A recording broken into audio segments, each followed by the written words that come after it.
அண்ணாமலை 1,00,000 வாக்கு வித்தியாசத்துல வெற்றி பெறுவோம்னு சொல்லியிருக்காரு. அண்ணாமலை 1,00,000 வாக்குகள் வாங்குவார். மொத்த ஓட்டு வாங்குறத சொல்லியிருப்பார். அநேகமா அவர் 1,00,000 ஓட்டுகள் வாங்குவார்னு நினைக்கும். எனவே அதை சொல்லியிருப்பார். 39+40 எப்படி இருக்கு வெற்றி வாய்ப்புகள் எப்படி இருக்கு? கிட்டத்தட்ட 2014 அம்மா அவர்கள் இந்த நிலைப்பாட்டை எடுத்தார்கள். இன்றைக்கு அண்ணன் எடப்பாடியார் எடுத்த நிலைப்பாட்டை மாண்புமிகு அம்மா அவர்கள் எங்களுக்கு வழிகாட்டி சென்றிருக்கின்றார்கள். அதாவது தேசிய கட்சிகளோடு கூட்டணி இல்லை. தேசிய கட்சிகளோடு கூட்டணி அமைந்தால் நாளை மத்தியில எந்த ஆட்சி அமைந்தாலும் கூட்டணி தர்மத்தின் அடிப்படையில் அவர்களுக்கு ஒத்துப்போக வேண்டிய சூழல், நம்ம கொள்கை ரீதியாக உடன்பாடு இல்லாவிட்டாலும் ஒத்துப்போக வேண்டிய சூழல் வருகின்றது. எனவே மாண்புமிகு அம்மா அவர்கள் 2014 தேசிய கட்சி இல்லாத ஒரு தேர்தலை சந்தித்தார்கள். மக்களும் அந்த தேர்தலில் அதை ஏற்றுக்கொண்டு 39 இடங்களில் 37 இடங்களை பரிசாக வழங்கினார்கள். இன்றைக்கு அண்ணன் எடப்பாடியார் அம்மாவின் வழியை பின்பற்றி 2024 அதே வழியில் அம்மாவின் வழியில தேசிய கட்சி இல்லாத தேர்தலை மக்களின் நலன் சார்ந்த பிரச்சனைகளை எடுத்துரைக்க வேண்டும், தமிழக நலன் சார்ந்த பிரச்சனைகள் பாராளுமன்றத்தில் எதிரொலிக்கப்பட வேண்டும் என்ற அடிப்படையில் தேர்தலை சந்தித்திருக்கின்றார்கள். எனவே 2014 பெற்ற வெற்றி 2024 மீண்டும் அனைத்து அண்ணா திராவிட முன்னேற்ற கழகத்துக்கு எதிரொலிக்கும். மேலும் பரவலா வந்துட்டு இந்த எம்பி வேட்பாளர்ல பெரும்பாலான மாவட்ட செயலாளர் நிக்கல, ஒரு மாநில பொறுப்பாளர் நிக்கல, ஒரு புதிய நிர்வாகிகள் இருக்காங்க, அவங்க வெற்றி பெறுவதற்கு அதிக வாய்ப்பு இருக்குது. ஆனா அவங்க ஏன் நிறுத்தல? அனைத்து இந்த அண்ணா திராவிட முன்னேற்ற கழகம் தான் அனைத்து தரப்பினருக்கும் வாய்ப்பு அளிக்கக்கூடிய ஒரே கட்சி. இங்கே பெரியவர் சிறுவர் என்று கிடையாது. இங்கு உழைக்கின்றவர்களுக்கு மரியாதை கொடுக்கின்ற வாரிசு கட்சிகள் அல்ல அனைத்து அண்ணா திராவிட முன்னேற்ற கழகம். உழைக்கின்ற தொண்டர்கள் எந்த நிலையில இருந்தாலும் நீங்கள் சொல்வதை போல முன்னாள் அமைச்சர்களாக மாவட்ட செயலாளராக இருந்தால்தான் வாய்ப்பு என்ற நிலையில இல்லை.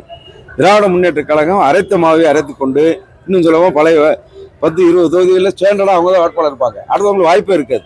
ஆனால் அனைத்து அண்ணா திராவிட முன்னேற்ற கழகம் புதியவர்களுக்கு வாய்ப்பு அளிக்கக்கூடிய, உழைக்கின்றவர்களை உருவாக்கக்கூடிய கட்சி அனைத்து அண்ணா திராவிட முன்னேற்ற கழகம் என்ற அடிப்படையில் வேட்பாளர்கள் நியமிக்கப்பட்டிருக்கிறார்கள், வெற்றி பெறுவார்கள். சட்டமன்றத்திலே புதிய வேட்பாளர்கள் அறிவித்து வாய்ப்பு அது அனைத்து அண்ணா திராவிட முன்னேற்ற கழகத்தின் பொதுச்செயலாளர் அந்த நேரத்துக்கு புதிய முயற்சி கொடுத்திருக்கோம். புதிய வேட்பாளர்கள் இல்ல, பொதுவாக அனைத்து அண்ணா திராவிட முன்னேற்ற கழகம் அனைவருக்கும் வாய்ப்பளிக்கக்கூடிய கட்சி என்பதை நிரூபித்திருக்கின்றோம். அந்த வகையில எங்கள் தேர்தல் அணுகுமுறை பொதுச்செயலாளர் அவர்கள் முடிவு செய்தார். தேர்தல் ஆணையத்தோட செயல்பாடு இந்த நாடாளுமன்ற தேர்தல் எப்படி இருந்தது? மிக குளறுபடியாக இருந்தது. ஏனென்று சொன்னால் வாக்காளர் பட்டியலில் ஒவ்வொரு தொகுதியிலும் 10,000-15,000 வாக்காளர்கள் விடுபட்டிருக்கின்றார்கள்.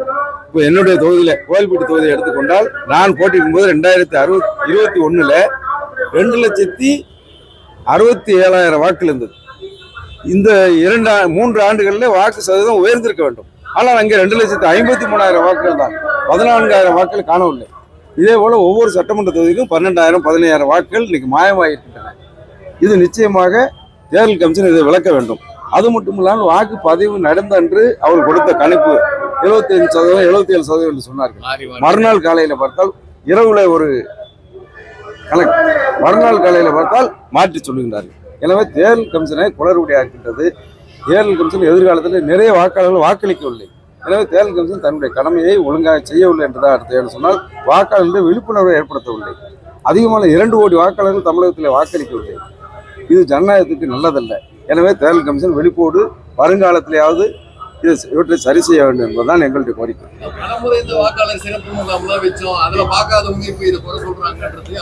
இல்ல வாக்காளர் இல்ல, அந்த சிறப்பு முகாமிலே கோரிக்கை வைத்தவர்களுடைய பெயர் கூட இணைக்கப்படவில்லை. அவர்கள் என்ன சொல்றாங்க, வாக்காளர்களே நாங்கள் அந்த உரிய படிவத்தை நாங்கள் பூர்த்தி செய்து கொடுத்த பிறகும் வாக்காளர் பட்டியலில் பேர் இல்லாததால் எங்களுக்கு ஆச்சரியமா இருக்கின்றது சொல்லி விடுபட்ட வாக்காளர்களாம் நாங்கள் சொல்லவில்லை. விடுபட்ட வாக்காளர்கள் அந்த குறையை சொல்கின்றார்கள். வாக்காளர் முகாம் நீங்க சொல்ல போல பயிற்சி முகாமில் கொடுத்தவர்களுடைய வாக்கு கூட அவர்களுடைய பட்டியலில் இடம்பெறவில்லை. இதை யார் சரி செய்ய வேண்டும்? இதை தேர்தல் கமிஷன் தான் சரி செய்ய வேண்டும்.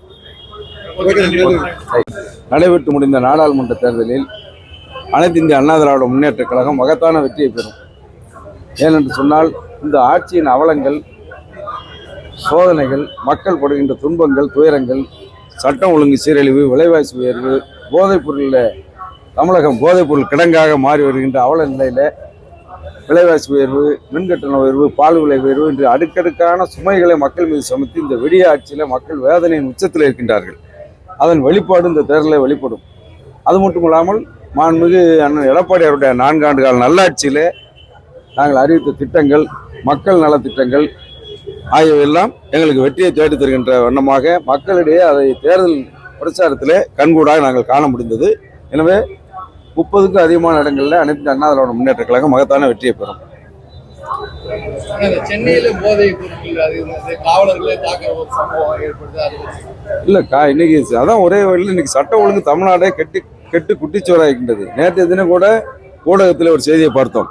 கும்பகோணத்தில் ஒரு அரசு பேருந்தில் ஓட்டுநர் பட்ட பகலிலே ரவுடிகளால் வழிமறைக்கப்பட்டு பொதுமக்கள் முன்னிலே கடுமையாக தாக்கப்பட்ட சம்பவம் எல்லாம் தமிழகத்தில் இதுவரை நடந்திராத சம்பவங்கள். இது நாளும் அன்றாடம் வாடிக்கையான சம்பவங்களாக நடைபெற்றுக் கொண்டிருக்கின்றது சொன்னால் சட்டம் ஒழுங்கு அந்த அளவுக்கு சீரழிவை சந்திருக்கின்றது. எனவேதான் இந்த ஆட்சியாளர்கள் இன்றைக்கு மக்கள் வேதனையும் துன்பமும் துயரும் அனுபவித்தால் நமக்கு வாக்களிக்க மாட்டார்கள் என்று சொல்லி இன்னைக்கு தேர்தலில் மக்களை அவர்கள் நம்பவில்லை.